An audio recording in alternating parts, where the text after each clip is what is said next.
We have to have faith in the higher power. Or we may have successes, we may have had spiritual realizations, but we have to drop it and start brand new fresh today.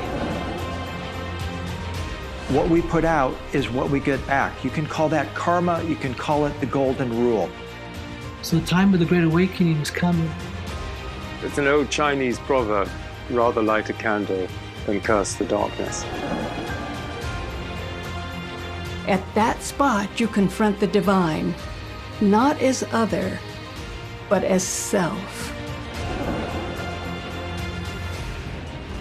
But is there something that does not die? Something that is eternal? I am another yourself. We are one as the light of the sun. You are it.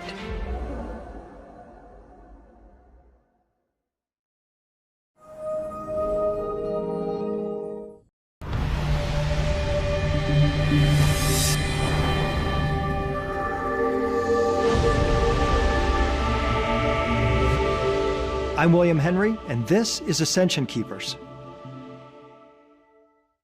About 200 to 300 years before the Christian era, a remarkable mystical movement arose.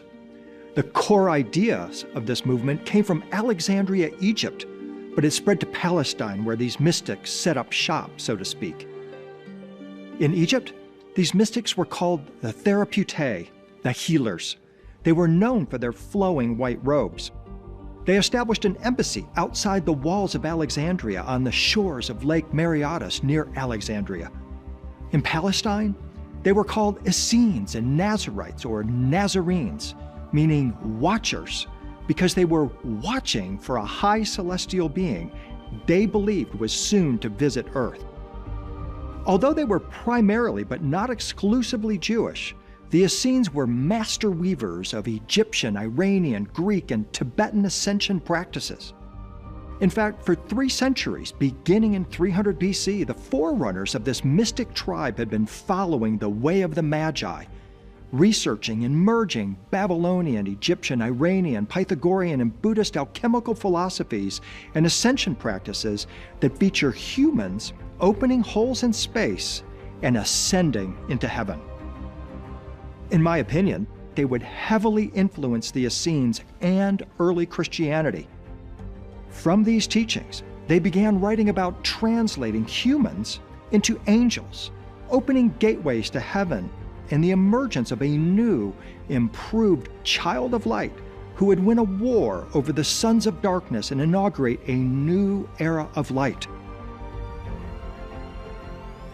Calling themselves the perfect ones, or the way of perfection, or perfect light humans, they seek to lead a revolution in human evolution that would result in the appearance of a new type of human and a different human experience in our world. We will use this word perfect as a sort of a golden needle to weave a thread through various ascension traditions. The word perfect means to become more whole, more holy, more complete, and cosmic. The Essenes believed our purpose and goal in life was to return to our original divine state and recover our garments of light. Remembering our light bodies would lead to a transformed world, they believed. Early sources say the Essenes lived on Mount Carmel in northern Israel, but they also operated a hermetically sealed compound at Qumran and elsewhere. Calling themselves the children of light, the Essenes literally saw themselves in a cosmic war against the children of darkness, who they believed were incarnated as the Roman Empire. They claimed they were making the way for the arrival of a high celestial being who would lead a revolution in human evolution, transforming Earth and humanity into a golden planet of righteousness and the human race into its most perfect state of being. Many believed Jesus was this celestial being. Even more incredible is the Essenes' claim that they were living with an advanced race of angels or extraterrestrials. These angels, who took human form, were known as the Watchers.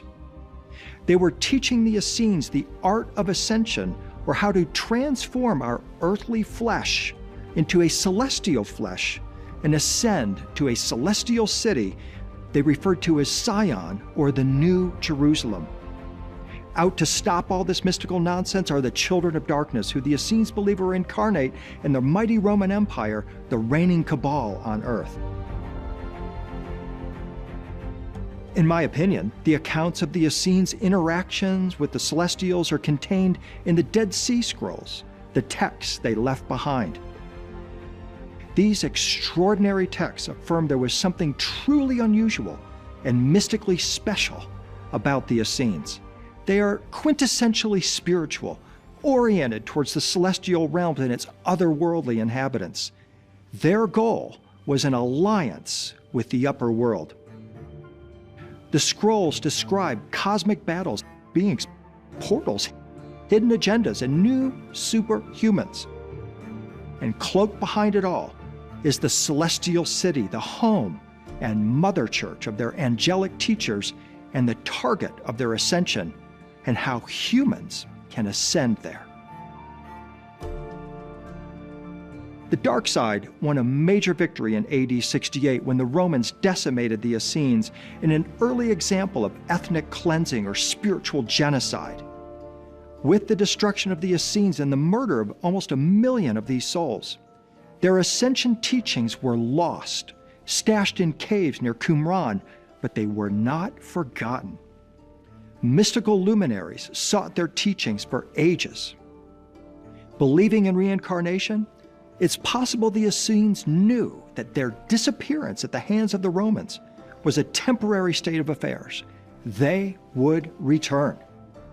The Essenes' cache of scrolls, in fact, was rediscovered by chance in 1947. In my view, these texts describe the process by which all the Therapeutae, or members of the Essene community, entered or ascended into the angelic life. The Essenes have an aura of profound mystery about them. Writing in the 1st century AD, the Roman writer Pliny mysteriously claimed that they had existed for thousands of ages, hinting that they are part of a forgotten, eternal race that he says exists outside of time. This may be the race later referred to as the immovable race of perfect light humans, or simply as the race in the secret Book of John, a Gnostic text of secret teachings. Becoming perfect light humans was clearly the goal of the Essenes. Philo, the famous 1st century AD Jewish philosopher living in Alexandria, Egypt, also briefly discussed the Essenes in his works, Every Good Man is Free and Hypothetica. Intriguingly, he traced their origins to the time of Moses, the Hebrew Messiah or Magi, who emerged as a radiant being after a meeting with God in a burning bush to lead his people to freedom, and who supervised the construction or assembly of the Ark of the Covenant.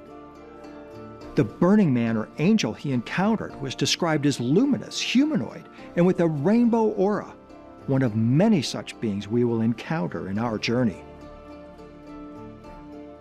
Says Philo, multitudes of his disciples has the lawgiver trained for the life and fellowship. These people are called Essenes, a name awarded them doubtless in recognition of their holiness. And we have to remember, holiness means to be luminous, radiant, and angelic. Others trace the Essenes' origins to Enoch, the incredible pre-flood sage, the first human translated to heaven. During his ascension, the archangel Michael anointed Enoch's body with an oil that dissolved his body into rainbow-colored light that matched that of the angels. Take note of the rainbow-angel connection. It will recur repeatedly and is a key to understanding the Essenes in their quest to become perfect light humans. These statements make it clear that the Essenes were ancient, they knew mystical secrets, and these secrets had to do with human transformation into celestial beings and ascension. The purpose of the Qumran community is precisely described in the call of Isaiah, chapter 40, verse 3, to prepare the way for the Messiah in the desert wilderness, to prepare a people to meet the Lord. Simply, the Essenes believed a high celestial being was on its way to earth, and they had a plan to manifest this event. During this visitation, says the community rule, the high heavenly being would reveal the mysteries of eternal being concealed from humankind.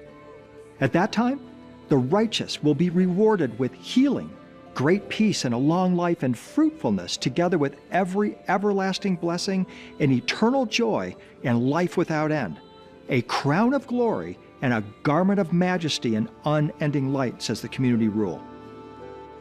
The goal of the Essene initiates was to attain this crown and garment. And actually, they said it's the goal of all humans in all ages. The community rule affirms the Essenes were a most holy community who walk in perfection. Their writings contain their teachings about the perfection of this garment of majesty and unending light, actually an angelic light body composed of celestial flesh as opposed to earthly or human flesh. This is the state of being of the perfect light humans mentioned earlier. From this investigation, the Essenes emerge as these sort of superheroes for ascension. They know that these incredible teachings that they have received from the angels about the light body, about our true nature, about our true history, will serve them, but ultimately they have a vision. They have a vision for a new humanity, a humanity that will live on a planet whose base frequency or vibration is love, light, and righteousness. And they know that while they may not have fulfilled it in their lifetime, that in some future time, perhaps even today, humanity will be able to remember its true nature and ascend to the heavens with the angels.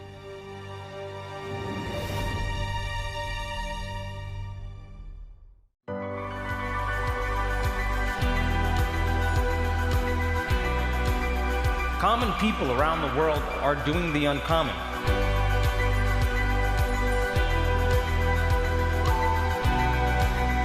I mean, it is literally the Netflix of spirituality.